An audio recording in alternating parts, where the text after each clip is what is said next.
బాలాసోర్ రైలు ప్రమాదంలో సహాయక చర్యలు కొనసాగుతున్నాయి. 7 ఎన్డీఆర్ఎఫ్, 5 ఎస్డీఆర్ఎఫ్, 20 ఫైర్ ఇంజన్లతో అగ్నిమాపక సిబ్బంది, పోలీసులు రైలు బోగీల్లో చిక్కుకున్న వారిని వెలికితీసేందుకు ప్రయత్నిస్తున్నారు. బాధితులను ఆసుపత్రికి తరలించేందుకు ఘటనా స్థలిలో 200 అంబులెన్స్లను అందుబాటులో ఉంచారు. ఈ ఘటనలో ఇప్పటికే 280 మందికి పైగా మృతి చెందగా మరో 900 మందికి పైగా ప్రయాణికులు తీవ్రంగా గాయపడ్డారు.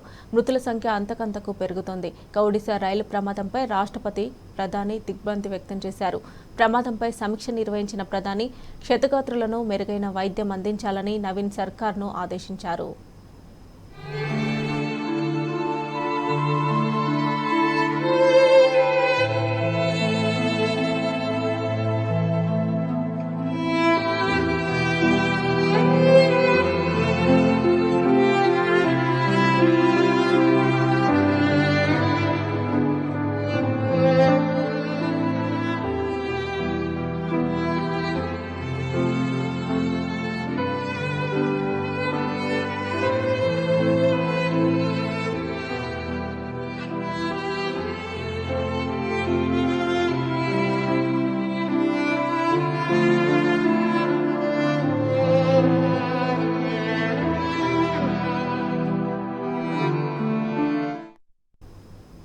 బాలాసోర్ రైలు ప్రమాదంలో తమిళనాడుకు చెందిన 35 మంది మరణించారు. పలువురు తీవ్రంగా గాయపడ్డారు. బాధితుల్లో పరిస్థితి విషమంగా ఉన్న 50 మందిని ప్రత్యేక విమానంలో చెన్నైకి తరలించారు. ప్రమాదంపై ఎప్పటికప్పుడు సమీక్ష నిర్వహిస్తున్న సీఎం స్టాలిన్ మృతుల కుటుంబాలకు 5 లక్షలు, క్షతగాత్రులకు ₹1,00,000 చొప్పున పరిహారం ప్రకటించారు. ఈ ఘటనపై ఒడిశా సీఎం నవీన్ పట్నాయక్తో మాట్లాడానన్న స్టాలిన్ తమిళనాడుకు చెందిన బాధితుల వివరాలు సేకరిస్తున్నామని చెప్పారు. బాలాసోర్లోని ప్రమాద స్థలికి తమిళనాడు మంత్రులు వెళ్లినట్లు తెలిపారు. I have to thank the local people, the local teams and others who have worked overnight to save people from the wreckage. Sir, don't you think railway, the safety should be given preference instead of speed? Railway safety should always be given the first preference. First priority for the people suffering.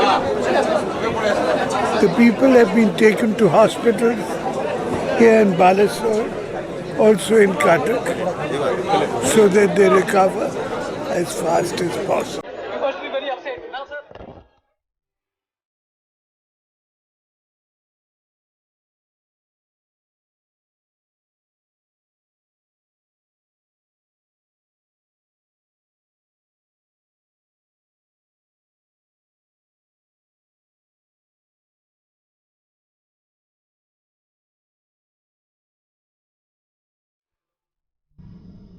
Balasore train accident బాధితులతో హాస్పిటల్స్కి కిర్సిపోతున్నాయి. ఇప్పటికే 280 మందికి పైగా మృతి చెందగా మరో 900 మందికి పైగా తీవ్ర గాయాలతో చికిత్స పొందుతున్నారు.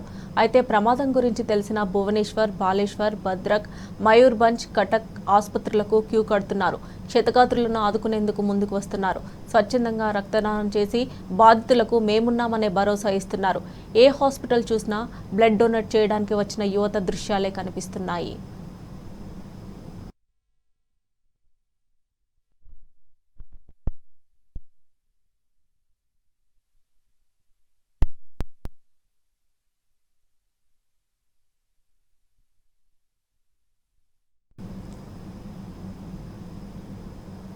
మాటల కందని విషాదం, వందల మందిని విగత జీవులుగా మార్చిన మృత్యు శకటం. ఒడిశా రైలు ప్రమాదం యావత్ దేశాన్ని కలవరపాటుకు గురి చేసింది. బాలాసోర్ దగ్గర జరిగిన రైలు ప్రమాద ఘటనలో మృతుల సంఖ్య అంతకంతకు పెరుగుతూనే ఉంది. ఇప్పటి వరకు 280 మందికి పైగా మరణించగా వందలాది మంది గాయపడ్డారు. నిన్న సాయంత్రం 6:55 ప్రాంతంలో ఈ దుర్ఘటన జరిగింది. కోల్కతా నుంచి చెన్నై వెళ్తున్న కోరమండల్ ఎక్స్ప్రెస్ గూడ్స్ రైలును ఢీకొట్టి పట్టాలు తప్పింది. 12 బోగీలు పట్టాలపై చెల్లాచెదురుగా పడిపోయాయి. సరిగ్గా అదే సమయంలో ట్రాక్ మీద వస్తున్న యశ్వంత్పూర్ సూపర్ ఫాస్ట్ ఎక్స్ప్రెస్ పట్టాల మీదున్న బోగీలను ఢీకొడుతూ దూసుకెళ్లింది. దాంతో ప్రమాద తీవ్రత మరింత పెరిగింది. ఒకేసారి గూడ్స్ రైలుకు, కోరమండల్ ఎక్స్ప్రెస్కు సిగ్నల్ ఇవ్వడంతోనే ప్రమాదం జరిగిందని ప్రత్యక్ష సాక్షులు చెబుతున్నారు.